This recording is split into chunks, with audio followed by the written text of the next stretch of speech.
Дорогие скорпионы, люди могут наложить на вас ответственность, которую вы не ждете. Вы не сможете отказать им.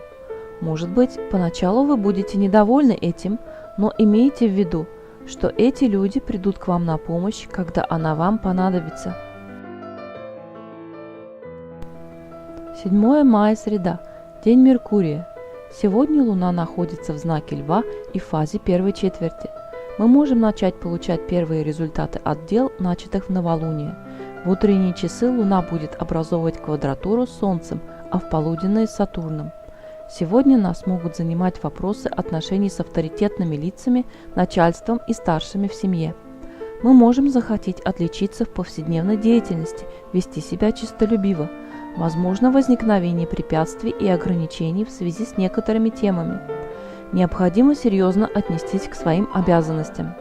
Пессимистичные и упрямые мысли могут осложнить наши отношения. Нужно проявлять гибкость и спокойствие. Луна во Льве, начиная с 14:52 по московскому времени, будет находиться в течение всего оставшегося дня в положении без курса. Сегодня Меркурий перейдет в знак Близнецов и будет пребывать в нем до 29 мая. Меркурий, находясь в своей обители, очень силен и может ускорить развитие событий, связанных с коммуникацией, обменом информацией, образованием и поездками.